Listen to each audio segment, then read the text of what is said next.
Yes, I'm going to mention that right at the top.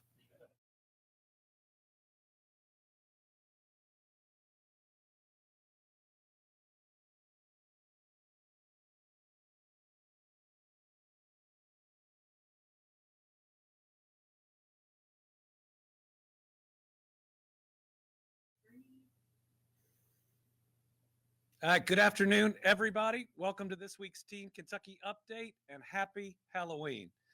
First, let me mention, since this is Halloween, that it looks like we're going to have some difficult weather, especially in central Kentucky tonight. And we want to make sure that trick-or-treating is safe. So here in Frankfort, all of our cabinets and staff are moving a safe trick-or-treating experience here on the first floor of the Capitol. So from 6 to 8 p.m., especially if it is raining or storming, feel free to bring your kids up to the first floor of the Capitol. We'll have a good, safe experience for them. We're going to start this Team Kentucky Update the way that we always do, by talking about our red-hot economy. Since the beginning of my administration, we've now announced over 1,000 new location and expansion projects, now totaling over $33 billion of private sector investment and creating nearly 56,000 full-time jobs. Today, we had more good news through the Kentucky Economic Development Finance Authority. This morning, 7 prospective new location and expansion projects were approved for performance-based tax incentives. If all these come to fruition, they'll total over $334 million in potential new investments and up to 532 new full-time jobs. They include Block Mining, Inc., with 3 projects in Marshall and McCracken counties, Kuna and Nagel in Shelby County, Medvanix in Jefferson County, Block by Block in Jefferson County, and also Wheelan Machine and Tool LLC in Jefferson County. This also includes the continued, today's announcements include more announcements through our KPDI program, which is about getting the next sites ready for the next group of jobs that are coming.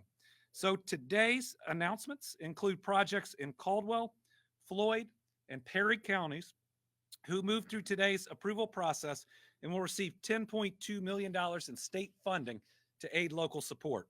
In Caldwell County, local leaders plan to construct a building on an existing build-ready site in the Princeton Industrial Park. This is a regional project with support from Crittenden County. Again, we're seeing more teamwork all across Kentucky, more counties, more regions teaming up, recognizing that if we bring good jobs to one county, they benefit all the surrounding counties. The Floyd County community received approval to purchase a 50-acre tract to develop into the Thunder Ridge Industrial Business Park. And in Hazard, leaders plan to construct a secondary water treatment plant and transmission line at the Coalfields Industrial Park in Perry County. This is a regional project with help from Breathitt and Knott counties.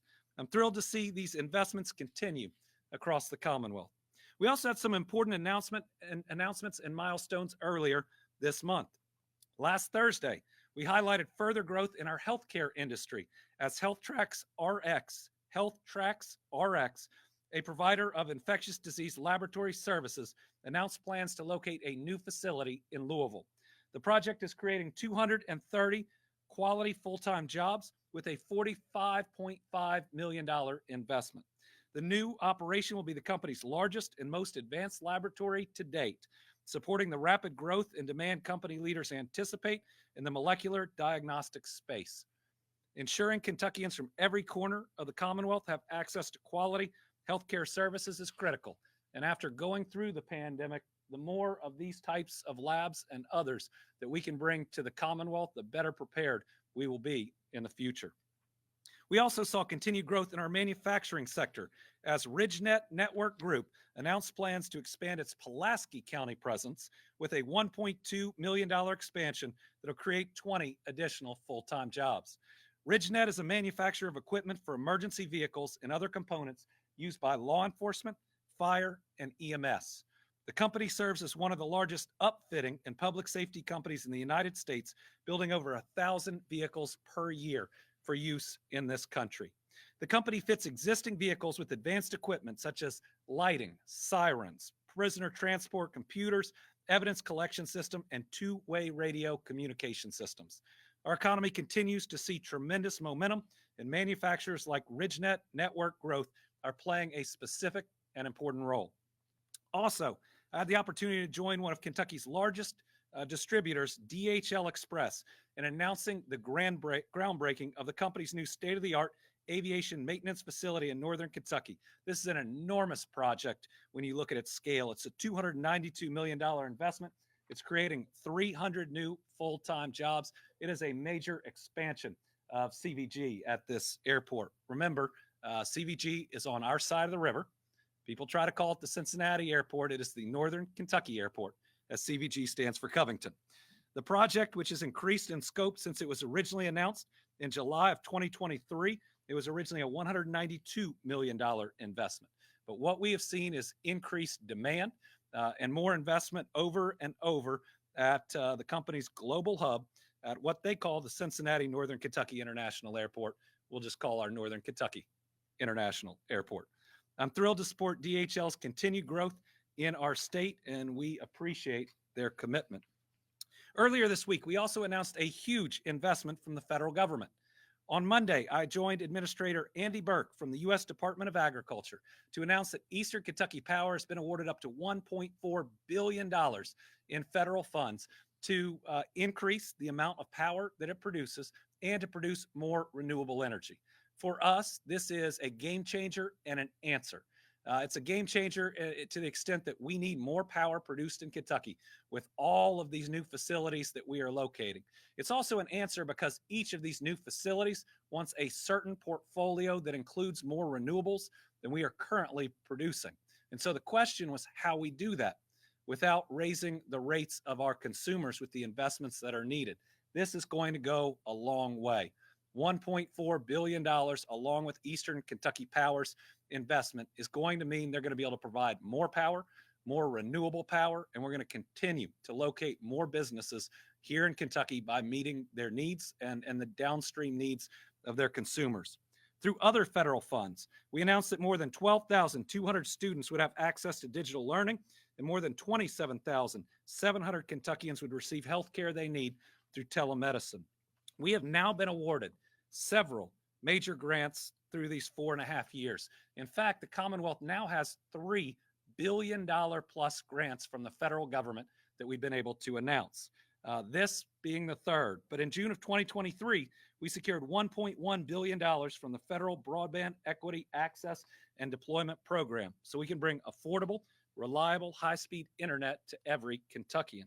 It was the largest public investment in high-speed internet in our history. Then in December of 2022, the Federal Highway Administration announced a $1.6 billion grant to help us complete the monumental Brent Spence Bridge Corridor project, building a second bridge across the Ohio River, something that's been promised for decades, but we're going to get it done, and we're going to get it done without tolls. So a big thanks to the Biden-Harris administration. Now, $3 billion plus grants. We certainly have never seen that in our lifetime, and we are grateful for that support. Federal grants like these show how the state and federal government can work together to address issues our families are facing. In fact, I have another grant to announce today. It is a $1 million federal grant to build a brand new terminal at the Capital City Airport right here in Frankfort. The grant comes from the Federal Aviation Administration's Airport Infrastructure Grant Program, powered by the Bipartisan Infrastructure Law. I want to thank former Congressman John Yarmouth and Senator Mitch McConnell, who were the two Kentucky federal office holders that voted for the Bipartisan Infrastructure Law for helping to make this happen. The new terminal will modernize our airport, improving the experience for everyone, whether recreational pilots, business travelers, or emergency responders. But we're not stopping with just federal funding.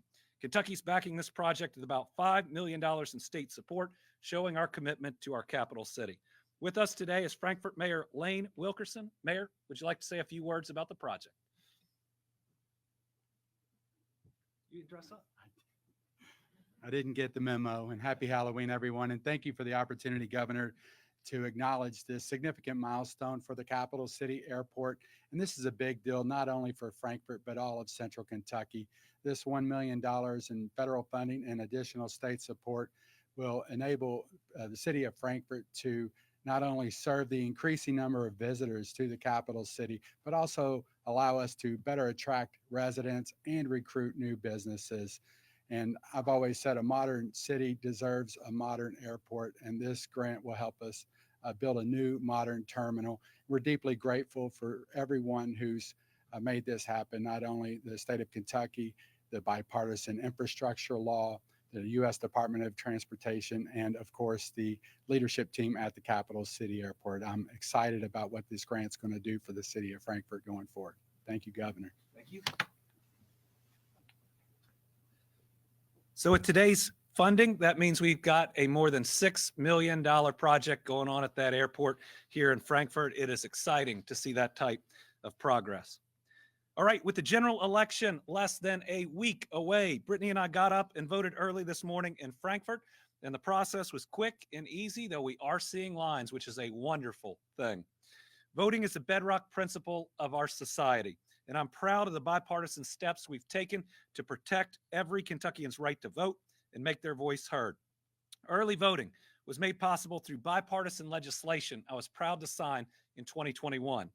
We've made Kentucky a national model by expanding voting when other states were restricting it. The work built on action I took on my third day in office to restore voting rights for Kentuckians who had completed their sentences for nonviolent offenses. Since then, over 194,700 Kentuckians have had their voting rights restored. I encourage all eligible Kentuckians to make a plan to get out and vote. Early in-person voting takes place starting today, Thursday, October 31st, continues tomorrow, Friday, October 1st, and into Saturday, November the 2nd. Now, let me do that again because we had a typo. Thursday, October 31st, today, tomorrow, Friday, November 1st, and Saturday, November 2nd. And of course, you can still vote in person on Election Day, Tuesday, November 5th, but I like to think these are all now election days. To find out where to vote, registered voters can visit the State Board of Elections at govote.ky.gov. I was proud to work on getting those extra voting days in a bipartisan, really in a nonpartisan way, with our Secretary of State, Michael Adams, to make sure we were expanding access to voting to our people. And today, he's here to talk with us more about the importance of voting and I think some of the trends we're already seeing. Secretary?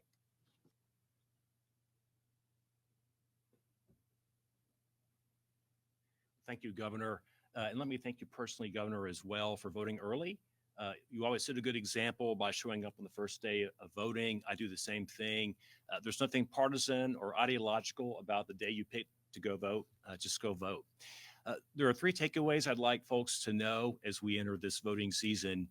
Number one, if you're voting by absentee ballot, make sure you get it back to your county clerk. We have a deadline. We can't count your vote if we don't have it before the election's over, which is 6 o'clock on Tuesday. We have gotten back 71% of outstanding absentee ballots. That leaves 29%, which is about 28,500. Get those back to us so we can count them. If you live in Louisville or Lexington, you can probably mail it and it'll be fine. If you live in Western Kentucky in particular, that mail goes out of state and gets sent back. It might be too late. Every county has a drop box, at least one. You can find your absentee ballot drop box locations at govote.ky.gov. You don't need postage.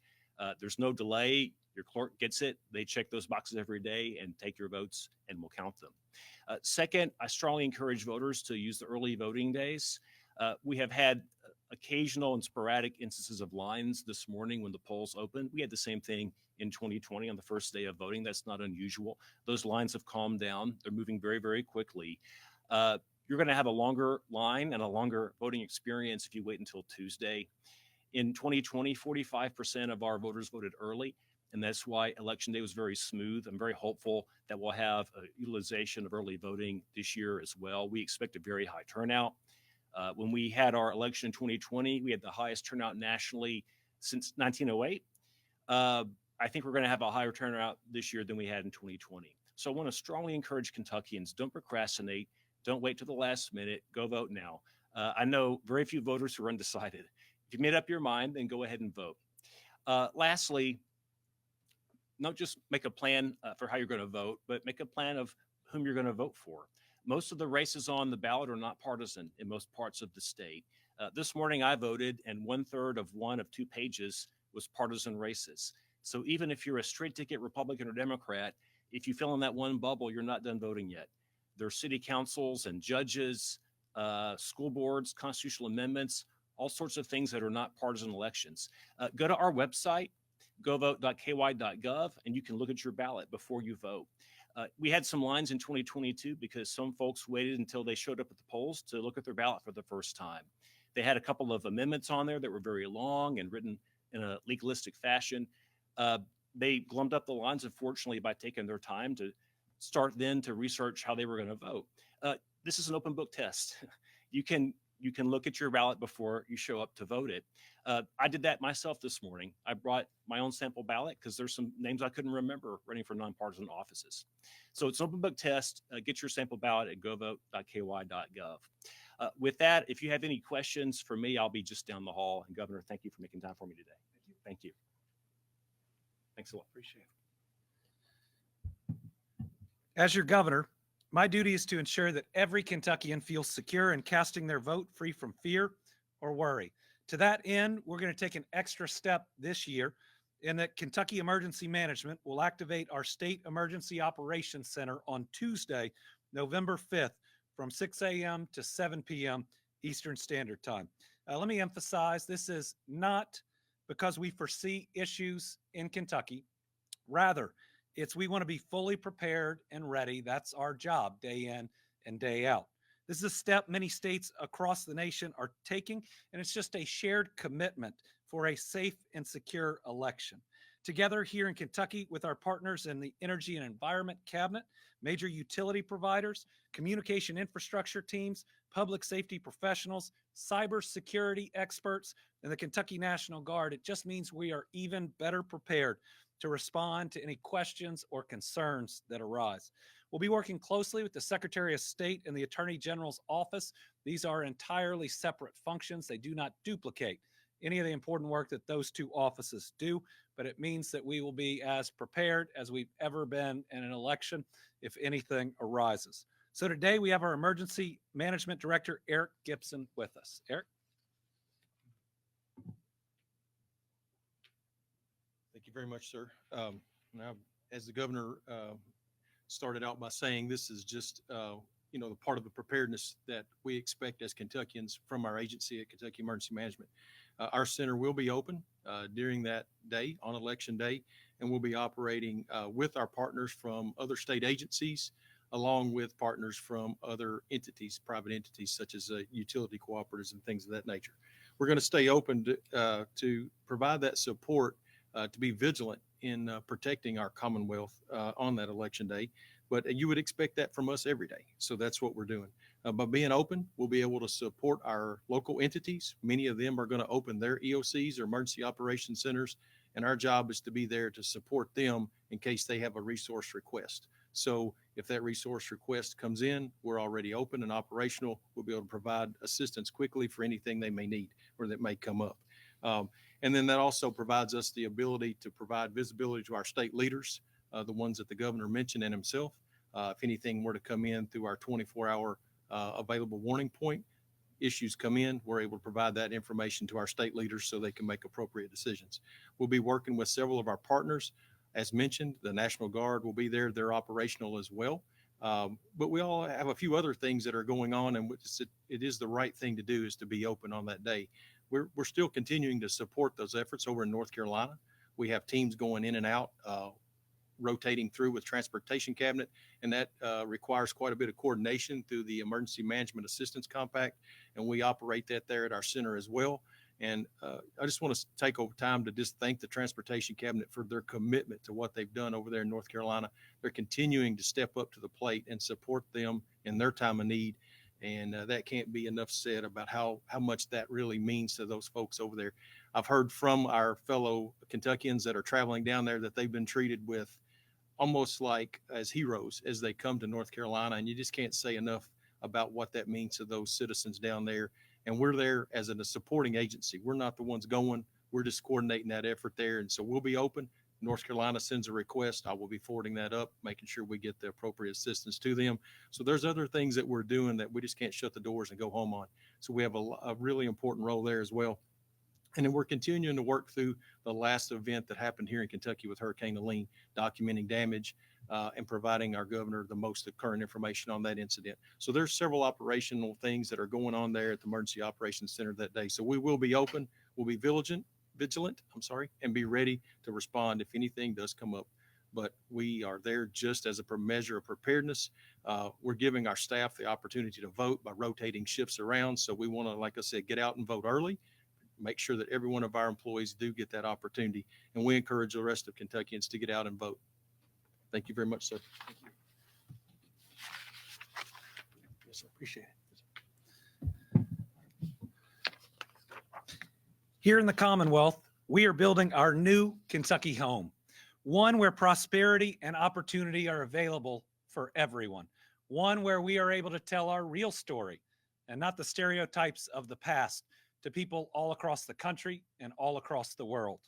But we know in order for us to build on our success, we need our people to be healthy, healthy enough to live full, long lives, healthy enough to take advantage of all the opportunity that we're creating around the state. So today, I'm happy to have a familiar face with us. Our Commissioner of Public Health, Dr. Stephen Stack, is here to kick off an exciting new initiative called our Healthy Kentucky Home. It is a year-long plan where we will all learn how to take small steps to improve our health and our wellness together, because we all know we can get through anything, and we can get through anything together. I wish we had our friend Virginia here at this reunion, but I know she's cheering us on, and she'd be really proud of this initiative. I'll let Dr. Stack take it from here to talk a little bit more about our Healthy Kentucky Home. Thank you, Governor. Good afternoon, Team Kentucky. Today's message is a positive and uplifting one for a change. Through small and sustainable steps, we can improve our health and wellness. And by doing this together, we can ensure all Kentuckians can enjoy healthy, happy, fulfilling lives. If I could have the next slide, please. To begin, it's helpful to establish where we are today. Survey data from 2022 shows that among Kentuckians, 38% are obese, 26% do not engage in exercise outside of work, 45% eat less than one fruit per day, and another 20% eat less than one vegetable per day. On top of this, 17% of adults smoke cigarettes. Taken together, these behaviors increase blood pressure, increase obesity, diabetes, cardiovascular disease, cancer, and other illnesses that diminish the quality of and shorten the length of our lives. Too often, taking action to improve these things feels like we're standing at the bottom of Mount Everest, looking up more than 5 miles high. The task appears so insurmountable that we effectively give up before we begin. There's great news about this, though.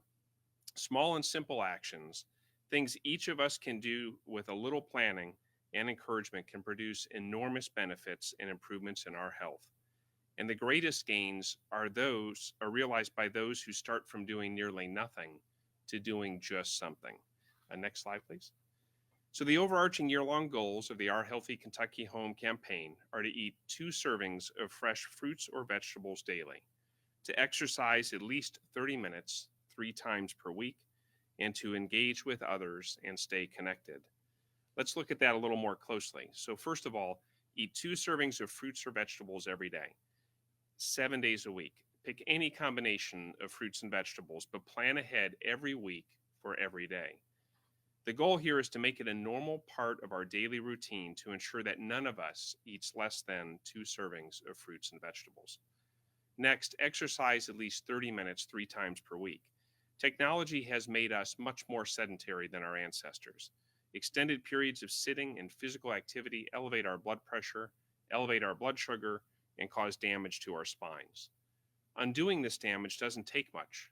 In fact, walking for as little as 15 minutes after a meal or walking 5 minutes out of every hour in the day can have dramatically positive improvements in lowering our blood pressure and our blood sugar. Here, our year-long goal is to ensure that every Kentuckian actively plans to walk or at least otherwise exercise at least 30 minutes 3 times per week. And the final objective is to become more engaged and connected with others. And no, not on our phones. The U.S. Surgeon General published a report in 2023 about our nation's epidemic of isolation and loneliness. Despite all the time we spend on social media and other technology platforms, this directly contributes to stress, anxiety, and depression. We feel less connected and lonelier than ever, all of which diminish our health and happiness. To counteract these harms, our goal here is to ensure that all of us spend more in-person social and technology-free time with each other over the next 12 months. Complementing these year-long goals, every month we will have a specific focus and provide additional education and encouragement for us to address important topics such as heart health, diabetes, cancer screening and prevention, mental health, and more. Each month, we'll talk about these topics and post new information on our campaign website. If I could have the final slide. Today is just the start. In the weeks and months ahead, we look forward to more partners joining in this initiative to support family, friends, neighbors, employees, and customers to support these concrete steps to eat, exercise, and engage with others. At the bottom of our website, there is a video and information packet to help partners create their own initiatives to support and expand this effort. Please join us and learn more at our healthykyhome.ky.gov, and the website is live now.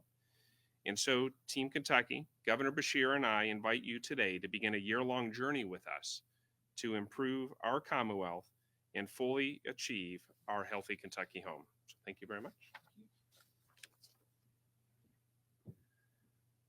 We are grateful to have Dr. Stack back and to finally be doing the work we talked about when we sat down at the end of 2019 talking about this job.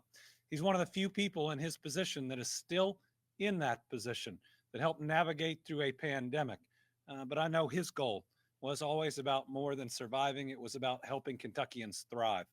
So today, we're really excited to launch this initiative, which will connect to a number of others you'll see coming out in the future, about making sure we're living good, healthy lives, about making sure that our relatives are with us longer, about making sure we're more productive and that we feel better.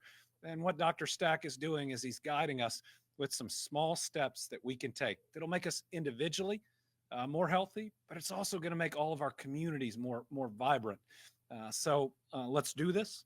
Let's take this on. Think about everything we've done. Think about going up against a pandemic or tornadoes or floods, breaking every economic development records in the books. We're showing that this generation of Kentuckians can do important, game-changing things and improving our health as a state, as a Team Kentucky community is one of those challenges we need to rise to if we're going to reach that next level and the next one and the next one after. And remember, when we do it, our kids see it.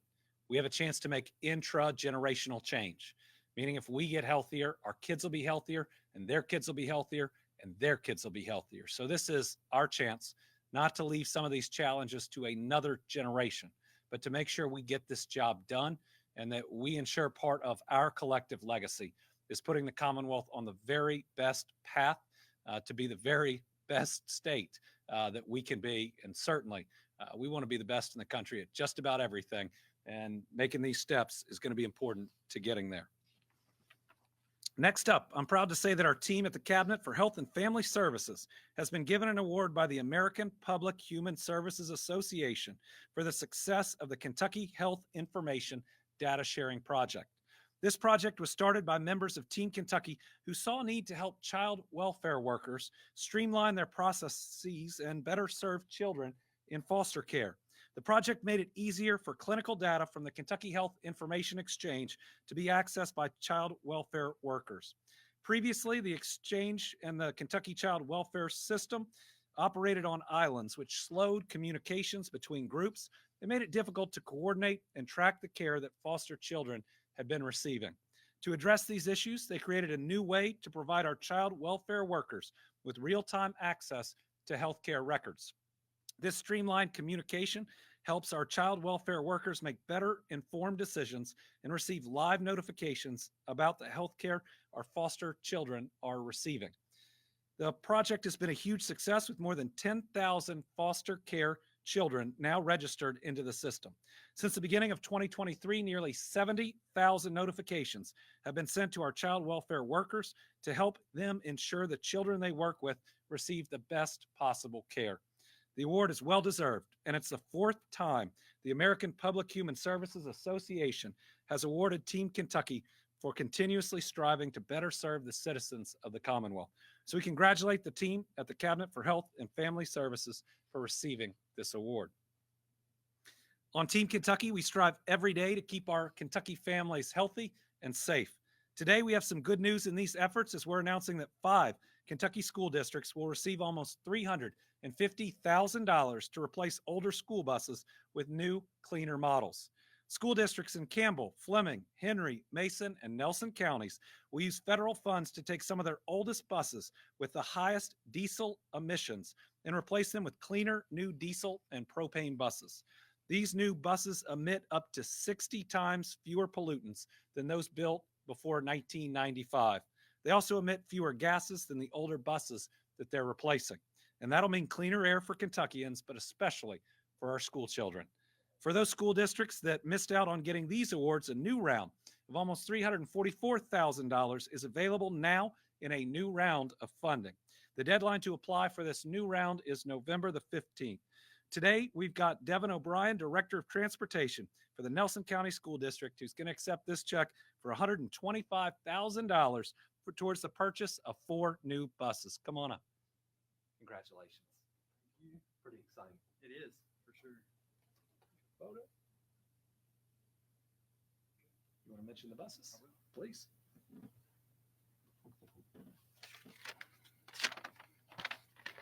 So good afternoon, everyone. I'm honored to stand here today on behalf of the Nelson County School District as we celebrate an important milestone in our commitment to providing cleaner, safer environment for our students and our community. We are thrilled to accept the Diesel Emissions Reduction Grant, which will enable us to replace our aging, less efficient school buses with modern, environmentally friendly alternatives. I would like to express our gratitude to Governor Beshear and the team at the Division for Air Quality for recognizing the need for investment in our public transportation and for providing us with this generous grant. Your support will not only help us reduce harmful emissions, but also enhance the safety and comfort of our students as they travel to and from school. This grant represents more than just a financial contribution. It embodies a shared vision for a sustainable future. By transitioning to cleaner buses, we are making a commitment to the health and well-being of our children and our community. Furthermore, this grant will save on fuel costs and maintenance over the long term, allowing us to redirect those savings into other vital areas of our educational system. It's an investment not only in our transportation and environment, but into the future of our students. I would also like to acknowledge the hard work of our staff who helped us study our fleet to identify the most harmful buses, apply for, and receive this grant. This achievement is a testament to their dedication and commitment to our students' welfare. As we move forward with this project, we are excited about the positive impact it will have on our environment, our students, and our entire community. We look forward to unveiling our new buses, educating our community and students about the environmental impacts, and continuing to work towards a more sustainable future. Thank you. Thanks for what you do. Appreciate you. So today, getting to celebrate these awards, but also a moment to celebrate Devin and every other public school employee. You think about the responsibilities that they take on. They certainly don't do it for the money, though we've been trying over and over to increase pay to make sure that we've got great folks like Devin all across this Commonwealth. This administration will always be a pro-public education administration. We will always push to try to get you the resources you need, and really grateful that despite underfunding of transportation from the General Assembly for decades, you found a way here, you applied, and now you've got new buses coming to your school district. So thank you for always innovating, and thanks for looking out for our kids. For our school districts who are interested in learning more about this funding, please visit the website on the screen, eec.ky.gov/KY for more information. All right, an update on our medical cannabis program. Since taking office, my administration's been committed to providing access to health care and creating safer communities for all Kentuckians. To that end, over a year ago, I signed Senate Bill 47, which legalizes medical cannabis in the Commonwealth beginning January of 2025. Knowing that patients need access to life-changing medication sooner rather than later, Our administration, in making sure we be capable of issuing licenses earlier, we worked with the General Assembly and I signed House Bill 829 in April that gave us a longer runway. The bill took the important step of moving up the timeline for business licensing by 6 months. As a result, the program can begin issuing licenses in 2024, which we are instead of 2025. After incredible, if we can get the first slide, after incredible interest from the business community, we have approved and licensed 3 testing labs, and just this week, we held the first medical cannabis license lottery for cultivators and processors. Through that process, which was the fairest and most transparent way to allocate limited licenses, we approved the following 25 businesses to be cultivators and processors. On the processor side, KYP LLC, Caldum Holdings, Limestone Processing, Hilltop Healing Invesco, Bijal Kentucky LLC, and AJ Alchemy Labs. Also, Jill's Dispensary, One Leaf Technologies, Ice House Processing, LMMKY LLC. When we looked at the cultivators, it was L&O Legacies in Boyd County, Synapse LLC in Jefferson County, CW Bluegrass LLC in Davis County, Pop Cultivation LLC in Bracken County, Arizona Bay in Lincoln County, Wong Investments in Christian County, Joseph Sirach in Christian County, Elevated Essence in Bullock County, Slaughter Branch in Hopkins County, Going Blue in Fayette County, NG Health LLC in Fayette County, Armory Kentucky in Estill County, JMOKY in Warren County, Canopy Capital in Grant County. On cultivator tier 3, we're Natural State Green Grass Canna Co. in Warren County and KSKYAPP LLC in Barron County. As you can see, a fair lottery system resulted in these businesses being spread out throughout the Commonwealth, providing economic and workforce development opportunities for so many of our counties. After receiving their approval, these businesses are required to pay an initial license fee, and I'm proud to announce that today, Kentucky will be issuing its first cultivator license. Come on up, Sam. Going Blue LLC, which is going to be doing business under the name Farmtucky, will be the first cultivation facility licensed in the Commonwealth of Kentucky. Farmtucky is a small Tier 1 cultivator located in Fayette County, Kentucky.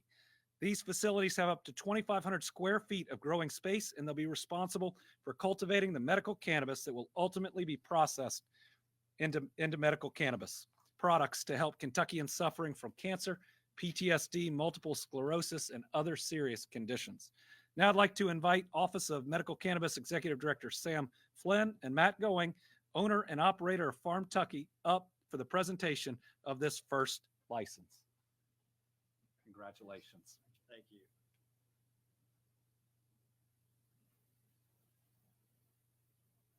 You say a few words for us? Yeah.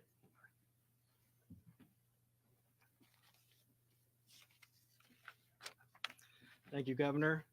We are excited to be part of the Kentucky's medical cannabis program, and we are thrilled to be here today to accept the first cultivator's license. I want to thank both the Governor and the Office of Medical Cannabis for your hard work and leadership on this program. In particular, I want to thank you for setting up this licensing process, which was incredibly user-friendly for us. And I also want to thank the Office of Medical Cannabis for working with businesses like ours step by step as we navigated this process. Kentucky-owned Farmtucky will produce medical cannabis in an enclosed indoor facility in Fayette County, Kentucky, and we have submitted an ambitious plan to get started as part of our application to the Office of Kentucky of Medical Cannabis.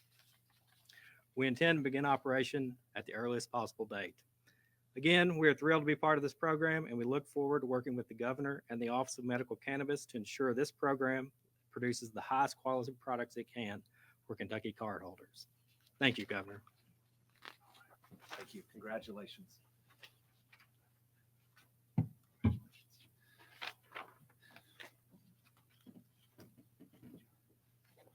Continuing the momentum around this program, I'm also excited to share some news about Kentucky Medical Cannabis License Lottery for dispensaries.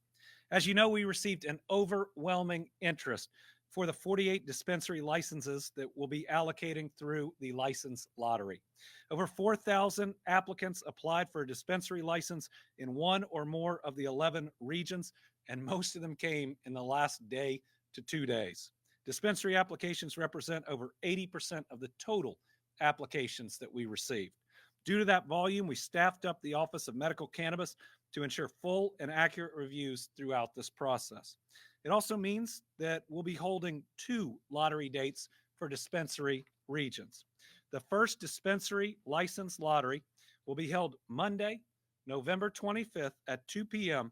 at the Kentucky Lottery Corporation in Louisville. It'll follow the same format as the lottery for cultivators and processors we held earlier this week. The Office of Medical Cannabis, in conjunction with the Lottery Corporation, will draw and announce the selectees for 9 of the 11 dispensary licensing regions. The regions that we're going to do the lottery for on November 25th are Region 3, that's the Northeast, Region 4, that's the South Central, Region 5, Cumberland, Region 6, Mountain, Region 7, Pennyroyal, Region 8, West Kentucky, Region 9, Lincoln Trail, Region 10, Northern Kentucky, and Region 11, Green River. Those 9 regions represent some 2,839 applications. If approved, applicants will be included in the appropriate license lottery. Applicants will be notified about whether they are in the lottery. On November 25th, the Lottery Corporation will draw 4 selectees for each of those regions. Like our lottery this week, the full dispensary lottery will be live streamed so Kentuckians can tune in and follow along. There is full transparency. People can see every single step along the way. I'm also pleased to announce the second and final dispensary lottery will be held on Monday, December 16th. 4 draws will occur then for the 2 regions entered in the December 16th dispensary lottery. Those regions will be Region 1, which has both bluegrass, and the second Region 1, which is a Fayette County only drawing. And then Region 2, which is Kentucky-Anna, and then Region 2 has a Jefferson County only drawing. So these areas represent 1,236 of the dispensary applications received. If approved, applicants will be included in the appropriate license lottery. Again, they'll receive notification. A separate drawing will occur for each Fayette and Jefferson County because our 2 largest counties are each allocated 2 dispensary licenses each. The Lottery Corporation will hold a drawing for dispensary applications in the remaining counties in the Bluegrass region, as well as a drawing for the remaining counties in the Kentucky-Anna region. So we have so many applications, but we need to get these lotteries done. We're doing the first chunk, which is everything but the Fayette County and Fayette County area and the Jefferson County and the Jefferson County area done this month. And then we'll get those 2 areas done in December. Finally, I'm excited to announce the Office of Medical Cannabis will be reopening the application portal for testing labs for the month of November. It's important to note this is only for safety compliance facilities. They were unlimited under state law, the number of licenses that we can put out there. And we look for more applications because we believe that more facilities will be needed. These facilities help ensure our medical cannabis products are safe for all Kentuckians to consume. The office originally received 5 applications. We have licensed 3 of those. We value the testing component of the supply chain. We want to ensure robust testing throughout our market. Interested safety compliance facility applicants can apply through the online portal from November 1st, 2024 to November 30th, 2024. Again, these are some big steps that we've taken. Sam, did I miss anything? All right. Finally, we are excited to announce, alongside the Personnel Cabinet, 2 new initiatives to position state government as one of the Commonwealth's employers of choice. Now, we've been fortunate since I've been governor to make a number of steps to make being a state employee more attractive. First, we secured 4 across-the-board pay increases for state employees. That'll be a combined 20% hike by the next fiscal year for our state employees. They hadn't received raises in decades or real raises. And so that was really important to make these jobs at least a little more competitive. We're also supporting second chance employment, expanding telecommuting, and we ensured that there was no premium cost increase to the health care coverage that our employees receive. That's a big deal, as just about everyone in the private sector has that go up every year. We held those costs the same amount last year and the year before as the year before that. The first new initiative we want to highlight today is first day health insurance coverage beginning January 1st, 2025 for new state employees. This is a big deal. You know, most of the time when you get a new job, you have to wait a couple weeks or even a month. I had to do that when I became Attorney General. Went through a period of time that made you a little bit worried for you and your family. And we believe healthcare is a basic human right. And as we've seen some employers out there step up and be able to do this, we wanted to do it too. Meaning, when you agree to come work for the Commonwealth of Kentucky, you can have your health care coverage on the very first day that you come to work. Many state health plans across the country still begin coverage weeks after an employee's date of hire. So we're proud to lead the way on accessible health care for these new employees. The second initiative that we'd like to highlight is the launch of our new Teen Kentucky intern program. This was something pushed by the Lieutenant Governor to be a new paid internship opportunity open to students considering a career in public service. I believe public service is one of the greatest careers because you get an opportunity to wake up and to help people every single day. Teen Kentucky intern positions will be available in every area of the executive branch, which means there'll be opportunities in many different career fields and in many different areas of interest. And interns will be eligible to receive a preference for future employment opportunities within the executive branch. This is a big deal. This means you can have a paid internship program that can lead to a full-time job. It's a huge benefit for our Kentucky students who are ready to answer the call and become public servants. I've always said that our Kentucky students aren't just young leaders or the leaders of tomorrow, they're the leaders of today. And this is a program where you can step up and start leading right now. Applications are open. If you're a high school senior or a college student, visit the link on the screen for more information and to apply today. And finally, our Team Kentucky All-Stars.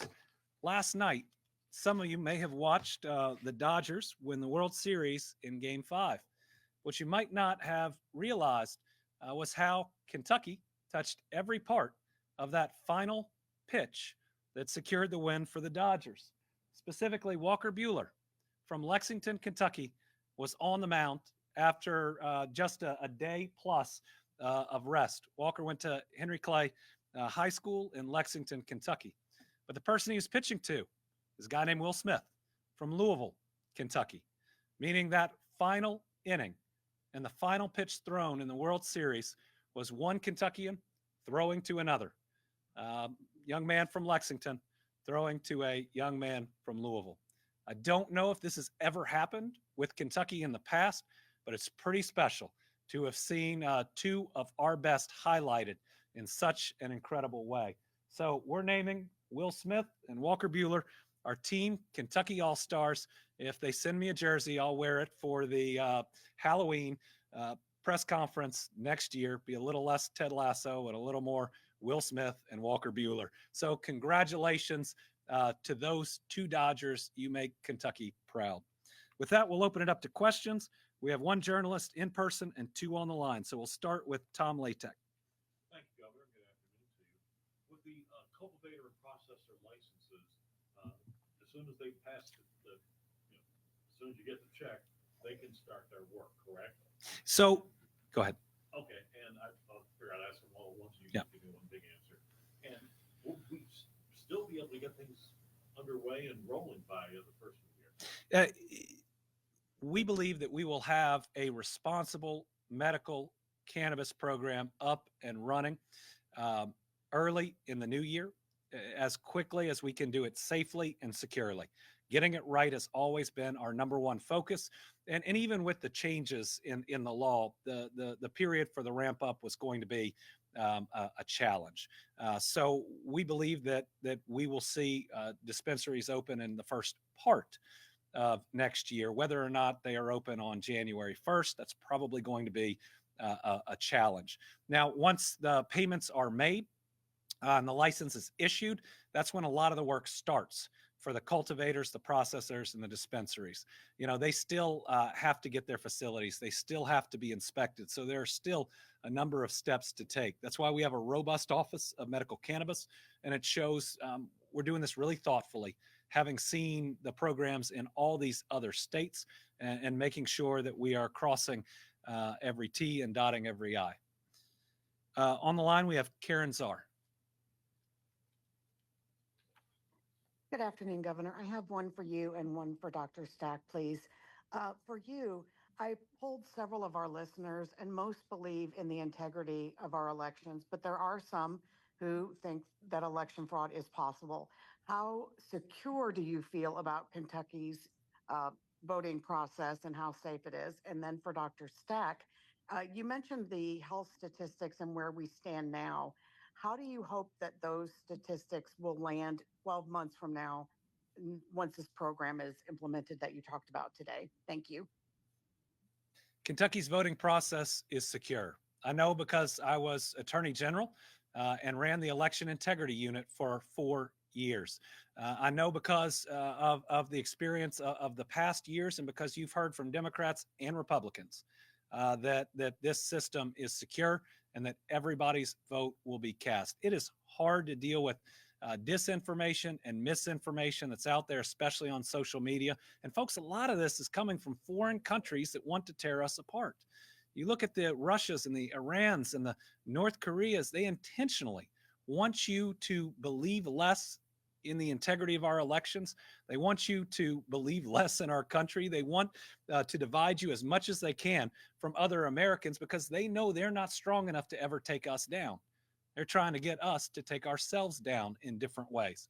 And one of the ways they do that is to lessen trust in institutions.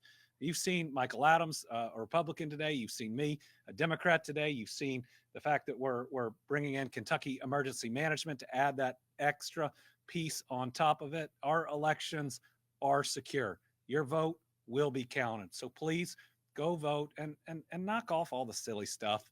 I mean, don't get online and spread rumors that you don't know are true. Other people will read that and they might think that they are. And some of those absolutely false statements could be read by somebody who decides not to vote. In other words, your spreading of misinformation could disenfranchise somebody who should get out there and vote regardless of how they're going to vote. If you are a true American, then you ought to believe in our democracy and being encouraging everybody out there to exercise their constitutional right. Dr. Stack, now that I've preached. Thank you, Governor. And Karen, we talk a lot about healthcare, and healthcare is important when you have an injury or an illness, but so much of our health and our wellness is actually defined by things that have nothing to do with the healthcare system. And so where I hope we'll be in a year, I hope we will have done those simple things, which sound really deceptively easy, but they're really, really hard. So I challenge anyone who's listening, or the people who read the coverage after this, to actually just document how many days a week do you actually eat at least 2 fruits or vegetables. And that sounds really silly, and it's smaller than what the national guidelines are. But the goal is to try to get everybody doing at least a minimum amount. So a year from now, if we're all eating a fruit and a vegetable every single day, 7 days a week, if we're all being physically active 3 times a week for at least 30 minutes, and that's lower than the national recommendation is for that too. But if we're doing those things and we're doing them with other people, and this is really important, folks, we spend too much time on social media and technology yelling at strangers we've never met and being angry at people that we'll never see, instead of just going out in the neighborhood and saying hi to your neighbors and smiling at people with their cute dogs and talking to them about their kids in school and in college and things like that. So we need to spend more time being social with each other that's unplugged from all the technology and just human quality interaction. And so Karen, a year from now, if we're doing those simple things up there, if we drill that in all year long and we really support each other and partners help to promote this in other ways, I think that we would look a couple years down the road after that, and I think we will see things like obesity declining and some measures of improvement in hypertension and diabetes. And if you eat fruits and vegetables, it actively lowers your cancer risk. So I think over a period of years, we could even see benefits there. The challenge is it takes effort now that's simple, consistently done over a long period of time. And I think we could have Kentucky be fantastically healthier than we are now. And we're not alone in this. This is a national challenge, but our goal here today is to help Team Kentucky be sure that we can be the very best. And our final question, McKenna Horsley from the Kentucky Lantern. Thank you, Governor. Could you please further clarify your position on the Electoral College? And if you are in favor of abolishing it, do you support a popular vote system for presidential elections? Oh, I support any change that gets us closer to every single state being a part of a presidential election. I think that a popular vote would be a better form of democracy, where we would see more candidates come to Kentucky, but also come to other states, where turning out that many more Kentuckians matters just as much as turning out that many more people in Arizona or somewhere else. Just the idea that we could all, every single American, be a important part and feel like an important part of these elections. And those that are running would then have to have messages for all of America. I think that drives people towards common ground and common sense. Because if you've got to run in Kentucky for every vote, just like you've got to run in other states, then again, I think it gets us closer to a place where we can govern in a way that lifts all Americans up, that we're not pushed towards any extreme, that we don't write off crazy things that some candidates may or may not say, but that we would truly get an election for all Americans. I think to do that, we would ultimately have to abolish the Electoral College. I know that's been with us a long time, but we see where things currently stand. And even if you go back in time a little bit, the swing states might have been different, but there were still just a couple of states that this would come down to.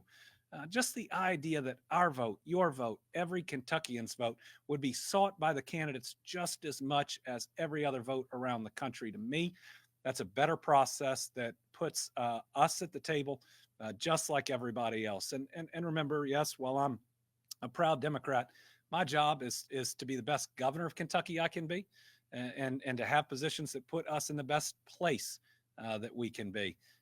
At the end of the day, regardless of the changes that are or are not made, certainly in my activities, I want to make sure that we are moving not just this state, but other states into a place where they are also considered important in these elections, that we have a seat at the table nationally. That's good for Kentucky, but it's also good for every single state. I also think it could help us learn more about different states that are out there that have different needs than ours, and how we could potentially work together. This is one of the areas where ideas come together in some of these large campaigns about how our country can work better together. So certainly I don't think that the Electoral College will be dissolved anytime soon, but certainly a popular vote would be beneficial to Kentuckians, making sure that every single Kentucky voter felt like their vote for the presidency mattered. All right. Thank you all very much. We'll see you next week.